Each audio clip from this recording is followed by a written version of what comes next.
Atualmente eu estou trabalhando no ateliê de confeitaria, é um pouco menor, assim, é uma coisa mais focada em confeitaria artística, né?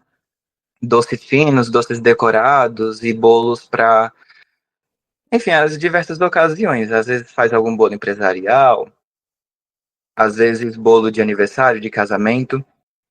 Eu tô lá já vai fazer um tempo, né? Eu saí da Carlos para ir para onde eu tô hoje.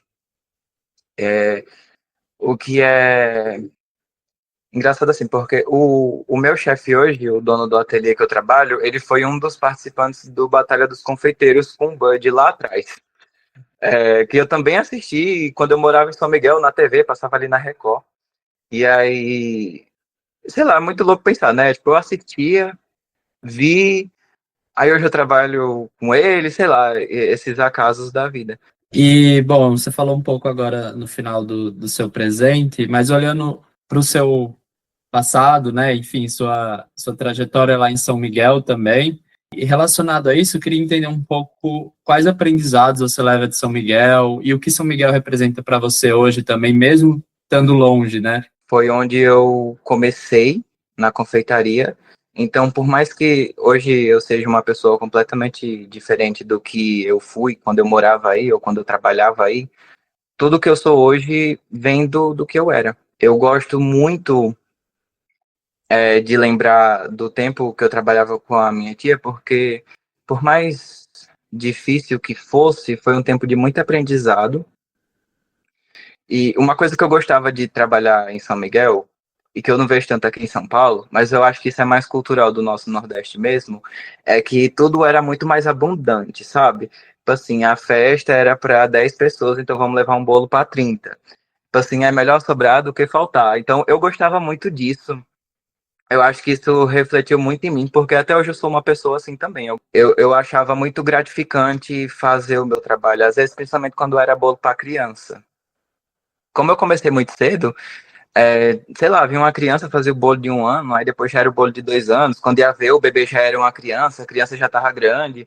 Acho que o que mais ficou em mim daí foi esse senso de comunidade, assim, de pensar no próximo, sabe? De fazer um trabalho que agrade as pessoas. E eu acho que a comida também remete muita afetividade, né? E você conseguir transportar isso é muito significativo. Acho que deve fazer seu trabalho ser 2 vezes mais gratificante.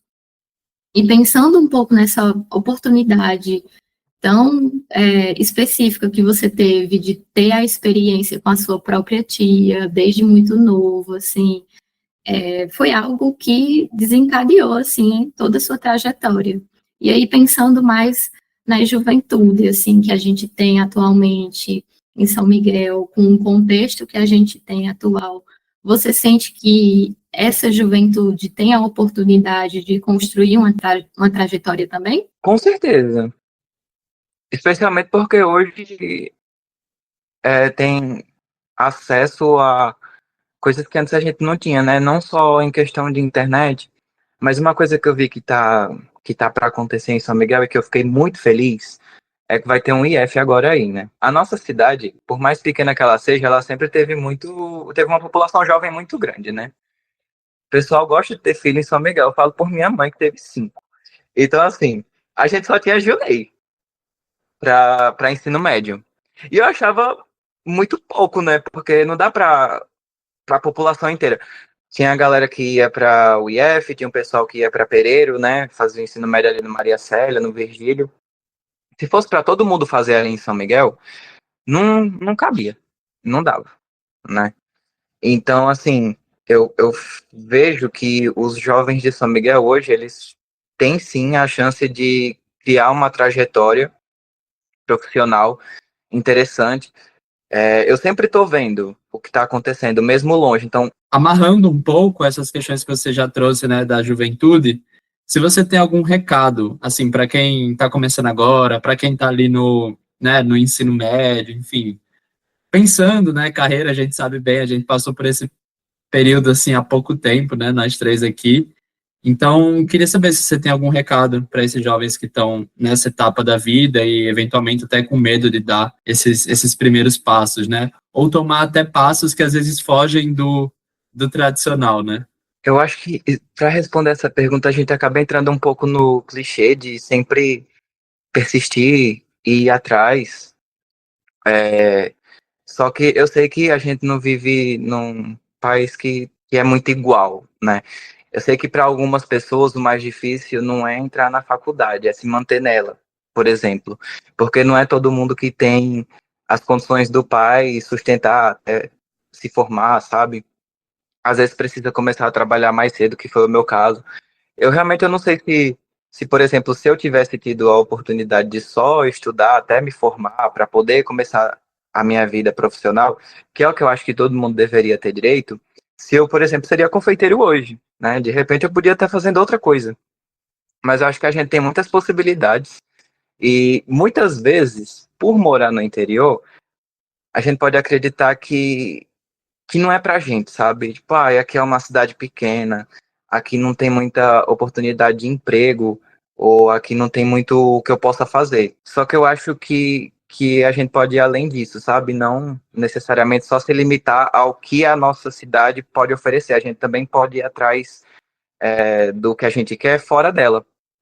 Nem que seja para voltar num futuro, né? Com uma condição diferente. Exatamente, e é muito sobre a questão que você falou de sonhar e sonhar alto mesmo. A gente não precisa ali ficar preso naquela quilometragem específica, naquele local. E eu acho que a sua história consegue refletir um pouco disso. Então, um menino que assistia um programa de TV sobre um cara famoso, um confeiteiro famoso, e anos depois estava trabalhando para ele, pôde falar com ele. Então, eu acho que isso mostra para a gente que é capaz sim, que a gente tem que tentar mesmo.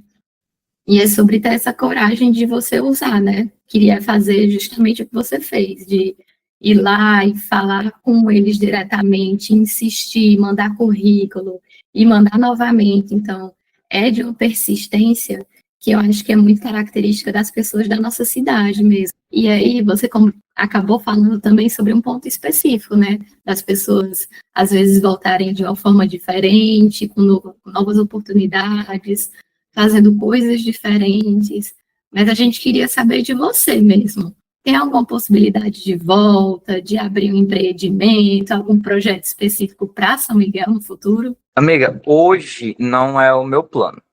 Assim, eu vim aqui para São Paulo, mas para mim São Paulo foi o primeiro passo para ir embora daqui também, sabe?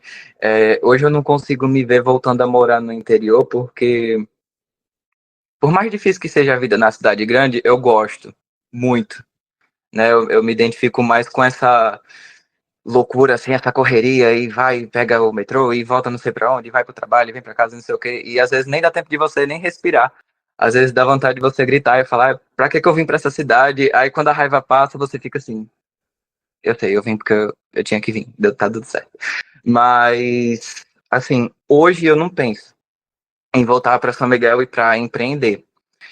Eu não sei se eu tenho vontade de empreender um dia, porque eu não gosto de, assim, eu sei que não é fácil, né? Às vezes a gente fala muito do sentido de, se eu fosse patrão, é mais fácil, não sei o quê. Realmente, entra mais dinheiro no bolso. Então, é melhor do que você ser funcionário. Mas também entram outras responsabilidades.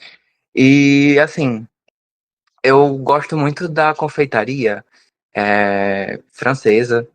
Eu também tenho vontade de, sei lá, seria um máximo para mim um dia ter a oportunidade de trabalhar com confeitaria, por exemplo, no Japão.